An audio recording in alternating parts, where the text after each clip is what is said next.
everyone, welcome to Gowri.reads. I'm Gowri, and in this video we'll be having a short review kind of video on the book A Curse So Dark and Lonely by Brigid Kemmerer. I hope I'm pronouncing it correctly. I'm sorry if I'm not. So grab your coffee, grab your tea, sit back, relax, and let's get this started with.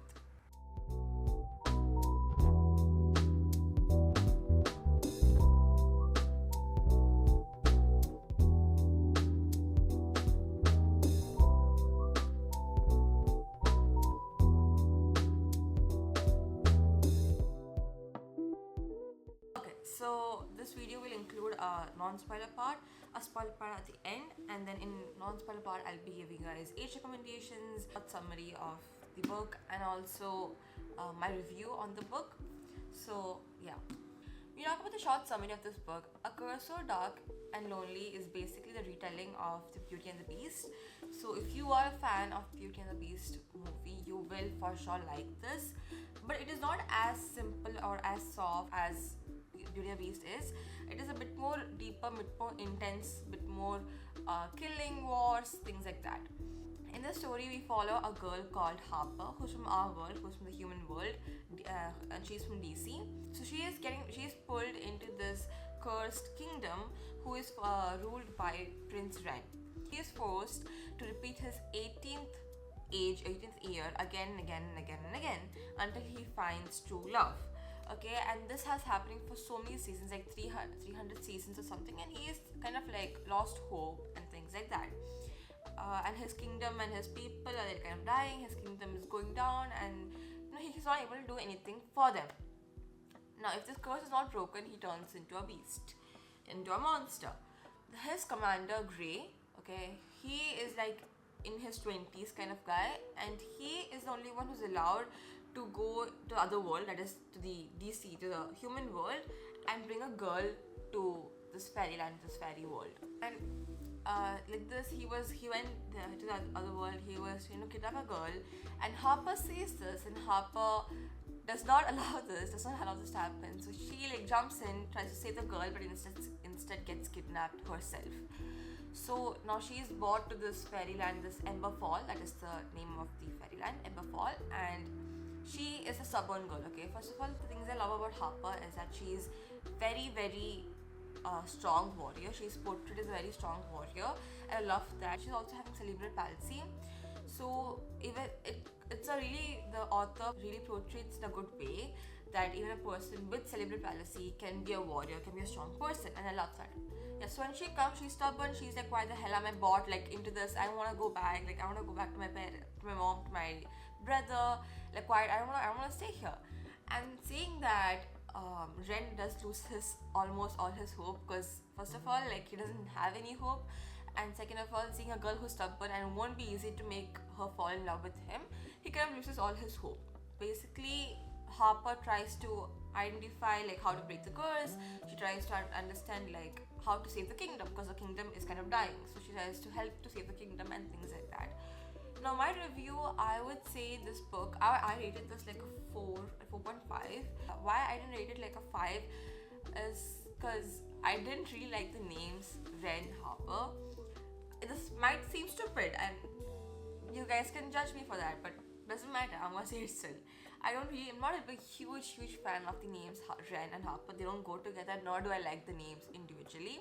It's a book published in 2019, so it is pretty old, and has been in my TBR for so long actually, and I finally got to read it.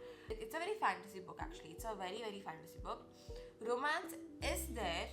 It is a romance book, but it is not like actual romance book. There is more of war, fighting, monster, things like that, and romance is there as a very, very small plot over there. This book consists of 2 more books after this. One is A Heart So Fierce and Broken, the other one I'm not sure the name of it. Age recommendations, I will recommend it to 30 and plus, because it is a bit intense with the war, with the killing, with things like that. So I would recommend 13 plus. Nothing inappropriate as such, so it is kind of a clean book, we could say.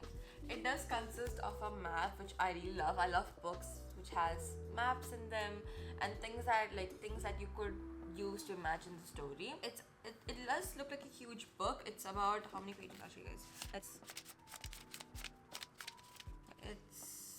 477, you could say, 477 pages, and it has about 55 chapters, I believe, which does seem a lot when you think about it, but you will fly through. It is a fast-paced book, so you will fly through it.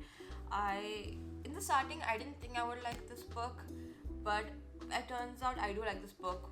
But I don't think I'll be reading the second, third book right next itself. I will take some break and then read it later, because I don't want to be like bored of the story, so I will read after some time. So this was the non-spoiler part, and coming forward is the spoiler part. So I'm gonna yap a lot. If you guys want to listen to that, you can, but there will be tiny spoilers in it. Hey guys, okay, welcome back. This is the spoiler part, and where I'll be yapping to my fullest, because I don't want to restrain myself. Because I don't want to. Did I say restrain? Does that make sense? Does that make sense? Is that probably restrict? Okay, who cares? Anyway, first of all, I thought Gray was a guy like in his old grumpy mentor kind of guy, but I was shocked when I got to know he was 20 years old. If you guys have seen the movie The Royal Treatment, and there's Walter, who is the commander kind of guy to the Prince Thomas. So I put a picture of how Walter looks, and I legit thought this is how Gray looks. You guys might judge me for this, but it's fine. This is literally how I thought Gray would look, but turns out it's not. I was like, oh shit, like Harper could have a chance with him. It could lead to a love triangle, but thankfully in this book, no love triangle has come so far. So that kind of like took me back, but after that it was fine. I tried not to crack the spine, you guys, but I think I miserably failed. Because when you read, like usually when I read, it was just pending over here, and that was fine because it's barely seen. It's barely seen. But this part, like when you come down the middle, you kind of have to crack it. I really liked it because it was really classy looking one, but I had to crack it. Not on purpose, but it doesn't really matter. When you see the crack, when you see those little bends, that's when you understand that much love and effort you've put into this book to read it. So think it is optimistic way. Be optimistic, you guys. I also heard the second or the third book are not much of Harper in it, and I was like, whoa. I saw that it had different story in it. I'm not sure if it's correct. I just heard from different places. So if the second and third book doesn't consist Harper in it, or it's a completely different story, I do not think I would be interested in reading it. That's it. My review here is done, and see you guys in another video.